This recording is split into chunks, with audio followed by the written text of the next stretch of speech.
Introduction. When the internet became the judge. In the modern era of professional sports, the court of public opinion moves faster than any official ruling ever could. Before a tournament committee can review footage, before a rules official can make a call, before a player can even finish their post-round interview, social media has already issued its verdict. Jacob Bridgman found that out the hard way. In the span of just 3 weeks, this 26-year-old rookie went from being an unknown name on the PGA Tour to the most talked about, most analyzed, and most accused player in professional golf. Not because he cheated, not because any official found any violation, but because he played slowly, because he took his time, because he was nervous, human, and figuring out how to win on the biggest stage in the sport. And the internet decided that was unforgivable. The accusations came in waves, first at Pebble Beach, then at Riviera. The phrase Bridgman rules trended sarcastically. Clips were slowed down, zoomed in, analyzed frame by frame. A narrative was built not from evidence, but from suspicion. Then Collin Morikawa walked into a press room, and with calm, measured, devastating words, he ended the entire conversation. This is the full story of the cheating scandal that gripped professional golf and the quiet, powerful moment that finally put it to rest. February 15, 2026, the AT&T Pebble Beach Pro-Am, one of the most iconic, most beloved events on the entire PGA Tour calendar. Ocean views, celebrity pairings, history etched into every blade of grass. And on this particular Sunday, 2 players were at the center of everything. Collin Morikawa, 2-time major champion, one of the most precise ball strikers in the world, held the lead heading into the final stretch. Behind him, 2 shots back, was Jacob Bridgman, young, hungry, still searching for his first PGA Tour victory, still proving to the world and himself that he truly belonged at this level. On the famous ocean-lined 18th fairway, Bridgman faced a decision. He was 2 back. He needed a miracle. He needed an eagle. And so he went for it, because what else do you do when everything is on the line and the ocean is waiting right there beside you? The shot went wide left, into the rocky beach sand, the kind of lie that makes your stomach drop. What happened next sparked the very first wave of controversy. Bridgman spent more than 20 minutes on that beach, analyzing the rocks, studying his options, considering every possible angle. Meanwhile, Morikawa stood in the fairway waiting, just waiting, unable to hit his own shot, unable to get into his routine, unable to do anything except stand there and watch as the clock ticked forward. The delay was real. The frustration was visible. Anyone watching could see Morikawa pacing a man trying desperately to stay in his own zone while everything around him was pulling him out of it. Bridgman's next shot struck a rock and bounced back dangerously close to the ocean. More chaos, more delays, more waiting for Morikawa. I'm looking back there, looking at him pacing around, knowing that they're just frustrated. Bridgman recalled afterward. Last thing I want to do is ice Collin and get him to mess up, so I'm glad it ended the way it did. How did it end? Morikawa, despite the 20-minute wait, despite the frustration, despite everything, stepped up and birdied the final hole. He won the tournament. Bridgman made a miraculous bogey just to escape with a manageable score. By every official measure, nothing wrong had happened. Bridgman was in a genuinely difficult lie. The rules allowed him every second he took. Morikawa won. End of story. But social media doesn't care about official measures. He knew exactly what he was doing. One fan tweeted with absolute confidence, "That's not a rookie mistake, that's strategy." The accusation had been planted, and it would only grow. The controversy from Pebble Beach had barely faded when the golf world found itself watching Jacob Bridgman again, this time at Riviera Country Club, the Genesis Invitational, one of the most prestigious signature events on the PGA Tour calendar, hosted by Tiger Woods himself. And this time, the stakes were even higher. February 22nd, 2026. Final round. Bridgman stood on the first tee with something almost no player ever gets in a PGA Tour. Final round, a 6-shot lead over Rory McIlroy. 6 shots. Over one of the greatest players alive. Over a man who had won 4 major championships and spent years as the face of world golf. The tournament, by every reasonable analysis, was already over. Then it started. Bridgman played the front 9 at even par. Birdies at 1 and 3 steadied him, but bogeys at 4 and 7 let a little air out of the balloon. The lead was still comfortable, but the first signs of pressure were beginning to show in his scorecard. On the back 9, everything intensified. McIlroy began making moves. He birdied the 11th. Then came one of those breathtaking moments that only Riviera seems to produce, McIlroy holing out from a bunker on the 12th for birdie. The gallery exploded. Momentum shifted in an instant. And from behind the pack, Kurt Kitayama was quietly making his own charge, birdieing 4 consecutive holes on the back 9. The lead that had been 7 shots just hours earlier was suddenly 1. Bridgman was holding on by his fingernails. "I couldn't feel my hands on the last few greens," he admitted afterward with raw honesty. "I hit that putt on 18 hoping it would get somewhere near the hole." That final putt, 3.5 feet, after leaving his first attempt from 19 feet agonizingly short, was all that stood between Bridgman and his first PGA Tour victory. He composed himself. He breathed. He rolled it in. He had won at Riviera, in Tiger's tournament, on the biggest stage of his young career. But the internet wasn't celebrating, it was already analyzing. Within hours, slow-motion clips of Bridgman's deliberate pace on the back 9 were flooding every timeline. The Pebble Beach delay was being replayed side by side with Riviera footage. The pattern seekers had found their pattern. He did it again, one viral post read, racking up thousands of likes within minutes. "Iced Rory just like he iced Morikawa. This is not a coincidence. This is a pattern."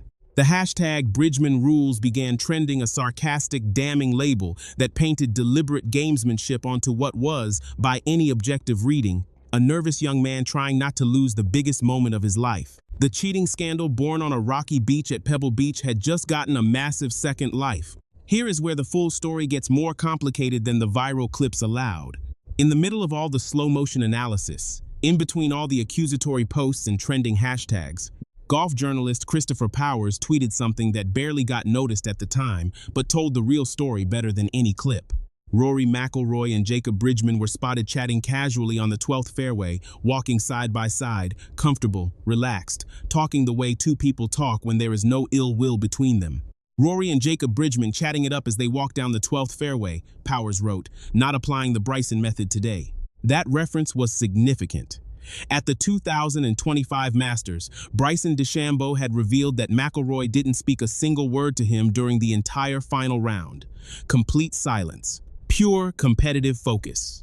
The Bryson method, an iciness that made the intensity of their competition unmistakable. But at Riviera, with a major signature event on the line, McIlroy was chatting casually with the man he was trying to chase down. Laughing, talking, walking together like two players who respected each other enormously. If Bridgman had been deliberately icing McIlroy, if the slow play was calculated gamesmanship, why was McIlroy completely unbothered? Why was he chatting and smiling in the very middle of his comeback charge? Some fans saw the answer clearly. Bridgman's slow play wasn't strategy. It was a rookie learning, in real time, what it feels like to be one shot away from the biggest win of your life with the whole world watching. Others remained unconvinced. And then Collin Morikawa was asked about all of it. Collin Morikawa had finished the Genesis Invitational tied for 11th, a solid result, but not what the two-time major champion was hunting. His mind had already moved forward: the Arnold Palmer Invitational, the Players' Championship, the Masters. The Bridgman controversy was background noise at best. Then a reporter asked the question everyone had been waiting for someone with real credibility to answer.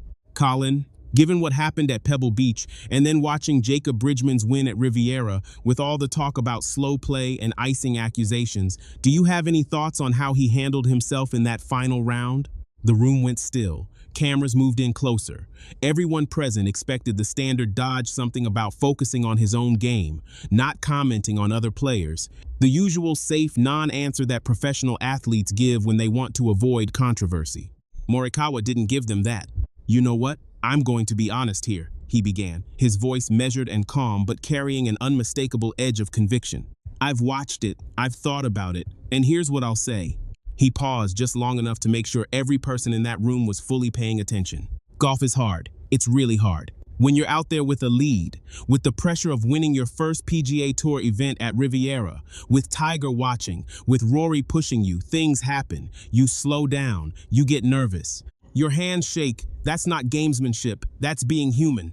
Another pause, letting it breathe.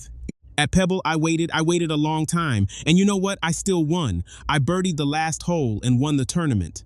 So if Jacob's slow play was some kind of master plan to ice me out, it didn't work very well, did it? A few nervous laughs scattered around the room. Morikawa pressed forward. "Look, I get it. Fans want drama. They want villains. They want someone to be mad at. But Jacob Bridgman is 26 years old, playing the best golf of his life, and people are tearing him apart because he took an extra few seconds over putts. Come on, And then came the moment that defined the entire exchange, the line that spread across every platform within hours. Here's what I'll say to anyone who wants to call him a cheater. Go out there and try it yourself. Go stand on the 16th tee at Riviera with a one-shot lead and tell me how steady your hands are. Go wait 20 minutes on a beach at Pebble Beach while your playing partner sizes up a shot and tell me how calm your heart is. He leaned forward slightly. Golf is hard. What Jacob did, winning twice, holding off Rory, handling all that pressure, that's impressive. Not suspicious. Impressive. The room sat in complete silence. When asked if he had personally reached out to Bridgman, Morikawa smiled for the first time since the question began. Not yet, but maybe I should. Kid's got a bright future. Last thing he needs is the internet trying to tear him down before he's even really started. The clip moved at a speed that even seasoned sports journalists found remarkable. Within hours of Morikawa's press conference, his defense of Bridgman had been viewed millions of times. And exactly as it had throughout this entire saga, the internet divided, but this time, the division felt different. This time, one side had the weight of genuine credibility behind it. Morikawa's supporters were vocal and immediate. "This is how champions handle things," one fan tweeted. "No drama, no bitterness, just respect for how hard this game is." "Collin just did what no one else would do," another wrote. "Stood up for a kid getting torn apart by people who've never held a golf club in their life." PGA Tour players who had stayed carefully silent throughout the entire controversy suddenly found their voices. Justin Thomas posted a simple applause emoji in response to the clip. Ricky Fowler called it classy in an Instagram story. And then Rory McIlroy, the man who had been chasing Bridgman down the Riviera back nine, the man whose name had been invoked repeatedly in the second wave of accusations, weighed in with a quiet but decisive statement at a pre-tournament press conference. "Collin said it better than I could have," McIlroy said simply. "Jacob's a good player. He's got a bright future. The stuff online, that's just noise. He handled it well. We should all move on." The media narrative shifted almost overnight. Outlets that had spent weeks slowing down footage and circling suspicious moments pivoted sharply toward stories about sportsmanship, perspective, and what the episode revealed about the toxic relationship between sports and social media outrage.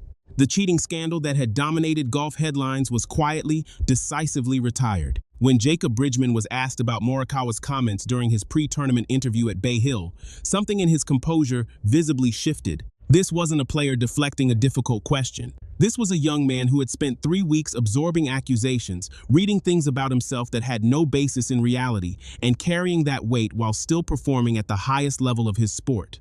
"I saw it," Bridgman said quietly. "I didn't expect that." Collin didn't have to say anything. He could have stayed quiet, let people keep talking, let the whole thing run its course, but he didn't. He paused, gathering himself. People don't realize how hard this is. You're out there alone, every shot is analyzed, every decision is questioned. And when you're winning, when things are finally going right, sometimes people want to tear you down instead of build you up. Another pause, longer this time. Collin reminded me that there are good people in this game. People who actually get it. People who understand what it costs to be out there. That means more to me than he'll ever know. Step back from the viral clips. Step back from the trending hashtags and the slow-motion analysis and the accusatory comment sections. Look at the full picture of what happened here. A 26-year-old rookie won 2 of professional golf's most prestigious events in consecutive weeks, under enormous pressure, in front of the biggest audiences the sport can produce, while being publicly accused of cheating by people who had never stood on a golf course under any meaningful pressure at all. And he handled it. Not perfectly, the weight of it was clearly visible in his interviews, in the way he spoke about his hands shaking and his heart racing. But he handled it with a maturity and a grace that many veterans twice his age would have struggled to match. The slow play accusations were never backed by a single official review, a single rules violation, a single word of complaint from any playing partner on record. McIlroy chatted with him on the fairway. Morikawa defended him publicly. The players who were actually there, the ones whose tournaments were allegedly being sabotaged, saw nothing that warranted the accusations being hurled from a safe distance online. Slow play is not cheating. Nervousness is not gamesmanship. A 26-year-old playing the biggest rounds of his life under immense pressure is not a villain. He is a human being doing something extraordinarily difficult in front of millions of people.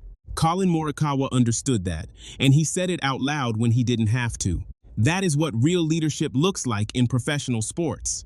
Jacob Bridgman will tee it up at Bay Hill, then Sawgrass, then Augusta. He carries a world ranking that has climbed from complete obscurity to the top 20 inches a matter of months. He carries a FedEx Cup points lead that puts him in genuine contention for the biggest financial prize in professional golf. And now, thanks to Collin Morikawa, he carries something else too. The knowledge that in a sport built entirely on individual achievement where every player is essentially alone against the course, the elements, and their own doubts, he is not entirely alone. That somewhere in the locker room, in the press tent, in the world of professional golf, there are people who see him clearly, people who understand what he is going through, people who will speak up for him when the noise gets too loud. Morikawa, meanwhile, cemented something about his own legacy that has nothing to do with major championships or world rankings. He showed that character matters as much as scorecards, that using a platform responsibly, especially when silence would have been far easier, is a form of greatness in itself. For everyone who watched this saga unfold from the outside, the lesson is worth sitting with. The most powerful statement in this entire story was not an accusation. It was a defense. And it came from the last person anyone expected, the man who had the most reason to stay quiet, who had already won his tournament, who had nothing to gain and everything to lose by stepping into the middle of someone else's controversy. Collin Morikawa stepped in anyway. And that, more than any birdie putt or major championship trophy, is what people will remember about him from February 2026. Number. Conclusion. The scandal is over. The lesson remains. The Bridgman cheating scandal is over. Officially, quietly, completely over. But what it revealed about professional golf, about social media justice, about the pressure that young athletes face in the modern sporting landscape that stays, that matters. Jacob Bridgman is just getting started. The wins are real, the talent is real, the future is bright, and it belongs entirely to him. And somewhere down the road at Augusta, at the Open Championship, at wherever his career takes him next, when the pressure mounts again and the doubts creep back in and the internet starts looking for its next villain, Jacob Bridgman will remember one thing above all others. Collin Morikawa saw him, understood him, and stood up for him. In professional golf, in professional sports, in life that is worth more than any trophy.